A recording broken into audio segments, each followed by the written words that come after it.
जय श्री कृष्णा। राधे राधे। हे प्रिय भक्तों, स्वागत है आपका हमारे यूट्यूब चैनल शिव और शक्ति में। हे प्रिय भक्तों, इस विशेष प्रदोष व्रत की बहुत सारी शुभकामनाएं। प्रदोष का समय ऐसा समय होता है जब भगवान शिव की पूजा आराधना करके मनुष्य अपना मनोवांछित फल प्राप्त कर सकता है।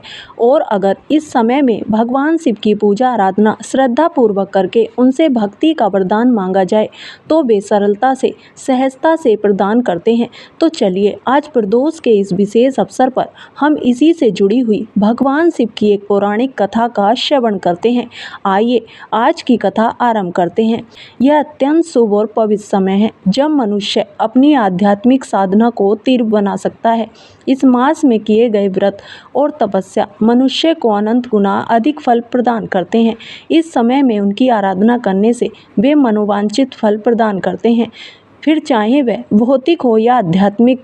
भगवान शिव को आशुतोष के नाम से भी जाना जाता है क्योंकि वे साधक की अभीष्ट इच्छा को पूर्ण सरलता से कर देते हैं।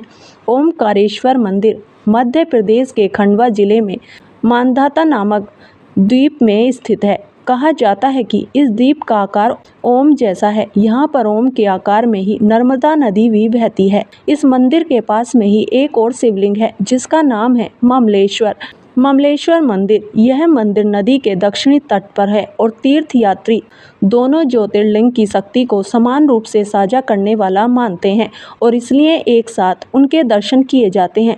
इस प्रकार ओमकारेश्वर ज्योतिर्लिंग के स्थान पर एक नहीं बल्कि दो शिवलिंग उपस्थित हैं। लेकिन आखिर ऐसा क्यों हुआ, तो इसके पीछे एक बड़ी ही सुंदर पौराणिक कथा है। आइए उसका श्रवण करते हैं। हम सब जानते हैं कि भगवान के शुद्ध भक्त नारद मुनि इस सृष्टि का कल्याण करने हेतु अनेक स्थानों पर विचरण करते हैं। वे इस भौतिक माया और अनर्थ में फंसे हुए बद्ध जीवों को भगवान की शुद्ध भक्ति का दिव्य पथ प्रदर्शित करते हैं। तो ऐसे देव ऋषि नारद मुनि एक दिन विंध्याचल पर्वत से भेंट करने आए। जब विंध्याचल ने देखा कि उनके द्वार पर देव ऋषि नारद मुनि पधारे हैं तो उन्होंने सम्मान पूर्वक उनका आदर सत्कार किया, बैठने के लिए उचित आसन प्रदान किया और फिर विंध्याचल पर्वत ने नारद मुनि से कहा, हे ऋषिवर, जगत में ऐसा कुछ भी नहीं है जो मेरे पास ना हो। मुझे कोई कष्ट नहीं है, मेरे पास सारी संपत्ति है, सब कुछ है। हालांकि सुनने में यह सामान्य शब्द लग रहे थे, लेकिन विंध्याचल पर्वत के इन शब्दों के पीछे छिपे हुए थोड़े से अहंकार की हल्की सी रेखा को नारद मुनि ने देख लिया।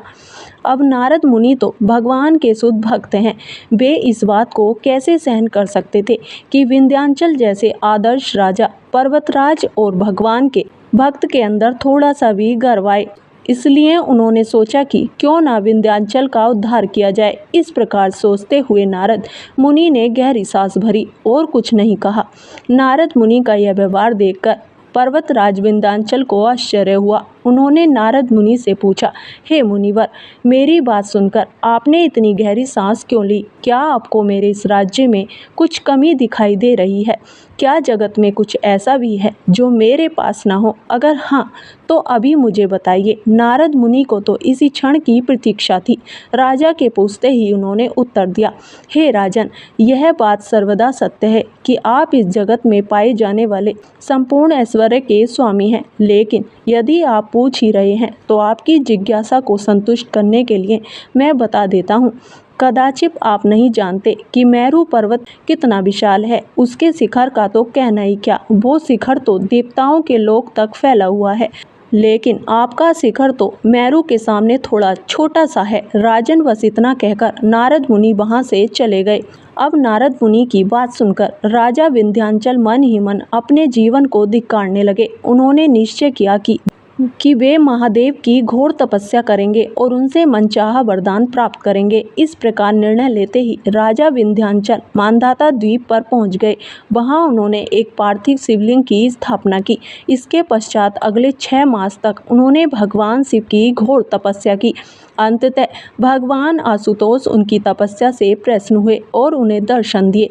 जब महादेव से वरदान पाने का समय आया तो राजा विंध्याचल ने कहा, हे प्रभु, आपके दर्शन दर्शन पाकर तो मैं कृतार्थ हो गया। मेरी यही इच्छा है कि आप मुझे ऐसी विवेक बुद्धि प्रदान करें जिसके उपयोग से मेरे सारे मनोरथ पूर्ण हो जाएं। भोलेनाथ ने राजा विंध्याचल की मनोकामना पूर्ण करते हुए उन्हें यह वरदान दिया। जब महादेव वहाँ से प्रस्थान करने लगे तो सभी देवी देवता और ऋषि गण वहाँ प्रकट हुए और भगवान शिव से प्रार्थना करते हुए कहने लगे, हे प्रभु, कृपया आप इस पार्थिव शिवलिंग में अब सदैव निवास करिए और लोगों का कल्याण करिए। उनकी प्रार्थना से प्रसन्न होकर भोलेनाथ ने उनकी भी इच्छा पूर्ण की और जिस स्थान पर राजा विंध्याचल ने तपस्या की थी उसी मानधाता द्वीप पर वे विराजमान हो गए। वहाँ जो एक ओमकार लिंग था वह 2 रूपों में विभक्त हो गया। प्रणव में जो सदाशिव थे वे ओमकारेश्वर नाम से विख्यात हुए और पार्थिव मूर्ति में जो शिव ज्योति प्रतिष्ठित हुई उसे परमेश्वर महादेव के नाम से जाना गया, जिसे आज हम ममलेश्वर महादेव भी कहते हैं। स्थापना के पश्चात सभी देवताओं ने इन दोनों शिवलिंग की पूजा आराधना की और अभिष्ट चिंतन करने का महत्व बताते हुए श्रीलसूत गोस्वामी जी नैमिषारण्य में एकत्रित हुए। पूनक आदि ऋषियों से कहते हैं कि जो भी मनुष्य ओमकारेश्वर महादेव के दर्शन करता है उसे माता के गर्भ में पुनः नहीं आना पड़ता, यानी कि वो इस भौतिक जगत से मुक्त हो जाता है। इस ज्योतिर्लिंग के विषय में एक और कथा आती है और वह है राजा मानधाता की। ऐसा कहा गया है कि वांग वंश के महान राजा मानधाता ने इसी स्थान पर घोर तपस्या की थी और उनकी तपस्या के फलस्वरूप भगवान शिव सदैव अपने भक्तों की मनोकामना को पूर्ण करने के लिए तत्पर रहते हैं और इसलिए चाहे देवता हो या असुर वे सभी उनकी शरण ग्रहण करते हैं। मध्य प्रदेश के खंडवा जिले में स्थित यह ओमकारेश्वर ज्योतिर्लिंग अत्यंत सुंदर और भव्य है। यह मंदिर 5500 वर्ष से भी अधिक पुराना माना गया है। 11वीं शताब्दी में मालवा के परमार राजाओं द्वारा इस भव्य मंदिर का निर्माण करवाया गया था, लेकिन 13वीं शताब्दी में इस मंदिर पर भी मोहम्मद गजनी जैसे मुसलमान आक्रमणकारियों ने हमला किया था। उन लुटेरों ने इस मंदिर से भी अनेक कीमती रत्न संपत्ति और सोने को लूट लिया था। हालांकि इन आतताइयों के आक्रमण के बाद भी ओमकारेश्वर ज्योतिर्लिंग को अधिक क्षति नहीं पहुंची और वे अपने स्थान पर अड़िग रहे। संपूर्ण मुगल शासनकाल में यह मंदिर चौहान राजाओं के अधीन रहा, लेकिन मंदिर में ज्यादा नवीनीकरण नहीं हो पाया। बाद में 19वीं शताब्दी में होलकर शासकों द्वारा और उसमें भी विशेषकर रानी अहिल्याबाई होलकर ने इस संपूर्ण मंदिर का जीर्णोद्धार करवाया, पुनः निर्माण करवाया और इसे अपना पौराणिक गौरव प्रदान किया। ओमकारेश्वर ज्योतिर्लिंग मंदिर की रचना नागर शैली में की गई है। इसका मुख्य सभा मंडप अत्यंत विशाल है और उसके चारों ओर खुला चौराहा है, जिसमें भूरे पत्थर से बने लगभग 40 स्तंभ हैं और वे 14 फीट ऊंचे हैं। इन स्तंभों पर अत्यंत सुंदर यक्ष के चित्रों की नक्काशी की गई है। यदि आप अधिक ध्यान से देखेंगे तो आपको यहाँ गोरूप आकृतियाँ भी दिखाई देंगी जो सन्यासियों से मिलती जुलती है। यह मंदिर 5 मंजिला है और इसमें प्रत्येक मंजिल पर श्री ओमकारेश्वर, श्री महाकालेश्वर, श्री सिद्धनाथ, श्री गुप्तेश्वर हैं और अंतिम मंजिल पर श्री ध्वजधारी शिखर स्थित है। इस मंदिर के प्रांगण में पंचमुखी गणेश जी और अन्नपूर्णा देवी भी विराजमान हैं। इसके उपरांत यहाँ भगवान कृष्ण, देवी नर्मदा और शनिदेव के भी विग्रह स्थित हैं। इस मंदिर की एक और विशेषता नर्मदा नदी पर बना हुआ झूलता पुल है, जिसे झूला पुल भी कहा जाता है। आज यह देश में सबसे ज़्यादा देखे जाने वाले तीर्थ स्थलों में से एक है। यह थी आज की ओमकारेश्वर और ममलेश्वर ज्योतिर्लिंग की सुंदर कथा और इतिहास। हमें आशा है कि आपको यह कथा अच्छी लगी होगी और इसने आपकी भगवान शिव के प्रति भक्ति में भी वृद्धि की होगी।